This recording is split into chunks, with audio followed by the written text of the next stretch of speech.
Jean-Louis, nous allons donc parler de cette deuxième session d'essai à Barcelone qui s'est déroulée la semaine passée. Pour commencer, encore un meilleur tour des Ferrari. Jean-Louis, est-ce que Mercedes peut vraiment s'inquiéter pour la saison à venir? Très franchement, on va dire avec ce meilleur tour que Ferrari est le champion de l'hiver. C'est ce que disent souvent en plaisantant nos amis italiens, en se moquant un peu de la Scuderia. Mais enfin, je le répète, les temps, ils sont là. Ils les ont faits. Est-ce que ça inquiète Mercedes? Je ne crois pas. Parce que quand vous voyez déjà le test de la fiabilité générale, j'ai pris mes documents, hein, parce que quand vous voyez déjà que l'équipe Mercedes a fait 6000 km et l'équipe Ferrari 3900, il y a quand même chez Mercedes une marge. Si vous prenez les moteurs, tout confondu, le moteur Mercedes, il fait 15 887 km, le Ferrari en fait 8000. Donc Mercedes a toujours une longueur d'avance là-dessus.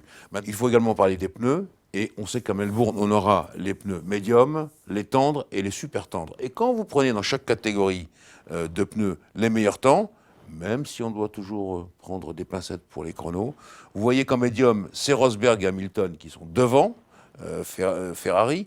Dans les tendres, vous voyez que c'est Rosberg, Hamilton et Massa. Et puis dans les super tendres, Vettel, Hülkenberg et Bottas. Alors, je vois très bien Mercedes et Ferrari, mais je me demande s'il n'y aura pas un ménage à trois avec Williams-Mercedes. Parce que finalement, l'air de rien, ils ont fait beaucoup de kilomètres, ils sont fiables et ils ne sont pas loin des performances des rouges et des argents. Jean-Louis, est-ce que globalement on peut dire que toutes les équipes sont prêtes avant le Grand Prix de Melbourne qui aura lieu le 20 mars? Oui, écoutez, franchement, on a quelques soucis chez Haas Ferrari et c'est normal. Ça, c'est une vraie nouvelle voiture. C'est même pas une évolution. Il n'y a pas de base. Donc, on a créé une voiture de toutes pièces avec une planche à dessin qui était blanche. Et là, bien sûr qu'il y a eu des pépins, des choses que l'écurie est obligée d'apprendre. Manor, on sait très bien qu'avec le moteur Mercedes, c'est mieux. Hélas pour Manor, ils n'ont pas beaucoup de moyens financiers. Donc, on peut dire que ces deux équipes auront peut-être des problèmes. Renault a quand même balayé un certain nombre de réglages. Le moteur Renault, dont Red Bull est le point de repère, et Red Bull, ils ont bien marché aussi, donc on sait que là, ça fonctionne. Donc eux, ils sont prêts, naturellement, pas autant que Ferrari, Mercedes, Williams, effectivement, et Toro Rosso. Mais quand même, je crois que tout le monde est prêt dans les grandes équipes, et quand vous voyez les kilométrages en 8 jours, vous pouvez penser que tout va bien. Ouais, et Renault, Jean-Louis, parce que c'est un petit peu le retour de cette équipe française, grosso modo, là, est-ce qu'ils sont prêts? Est-ce qu'on va pouvoir les avoir aux avant-postes sur ce Grand Prix d'Australie? Je ne crois pas. Ça serait aller trop vite en besogne. Non, ce qui est bien, c'est qu'ils ont présenté à Barcelone le moteur 2016. Et je le répète, ce moteur, il a pas mal marché, hein. Il a fait 3600 km quasiment sans pépin, ce qui est pas mal, c'est une réussite pour deux équipes. Ils ont, je le répète, Red Bull qui sait faire des belles voitures. Et je crois que celle-là, elle est réussie une nouvelle fois, avec Ricciardo et Kat. Et quant à l'équipe elle-même, bon, il y a deux jeunes pilotes, on est bien d'accord, hein, c'est un peu compliqué. On sait que la voiture est une évolution de la Lotus de l'an passé, parce qu'il n'y avait pas beaucoup d'argent, et que tout ça s'est décidé un peu tard. Le grand patron de Renault Sport dit clairement qu'il leur manque 3 mois de travail. Mais quand même, ça me paraît être mieux que ce qu'on pouvait attendre. Jean-Louis, à Barcelone a aussi été évoqué un nouveau point, ce sont les qualifications. Alors après l'imbroglio autour des pneus, bienvenue aux nouvelles qualifs dont vous allez nous expliquer le principe. Et grosso modo, si on veut perdre les gens en cours de route, il n'y a pas mieux. Oui, c'est un peu compliqué. Donc le principe, c'est élimination directe. Ok.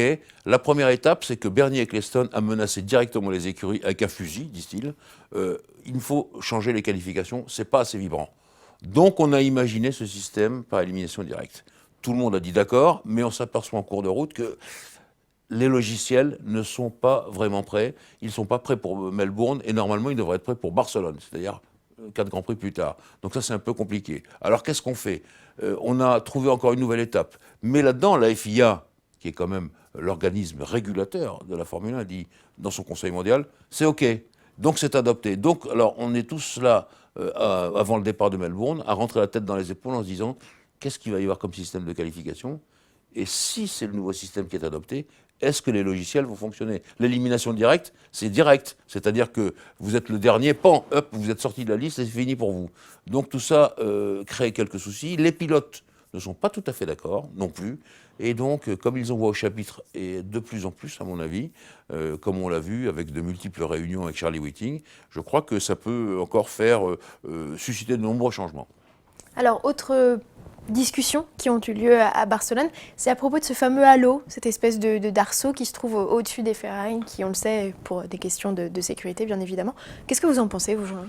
Bah, écoutez, je suis de l'avis des pilotes, et d'un groupe de pilotes et d'un autre groupe. Il y a un groupe qui trouve que c'est inesthétique au possible, Lewis Hamilton par exemple, c'est vrai, Rosberg un petit peu aussi, Button aussi, mais quelqu'un de raisonnable comme Ricardo dit, oui je sais, c'est pas très beau, mais si ça peut sauver une vie ou un accident gravissime, parce que c'est quand même la tête qui est au premier plan, dans la monoplace, pourquoi ne pas l'adopter? Alors, c'était un test, Barcelone, hein, durant ces essais hivernaux. Ce halo n'est pas censé être adopté tout de suite.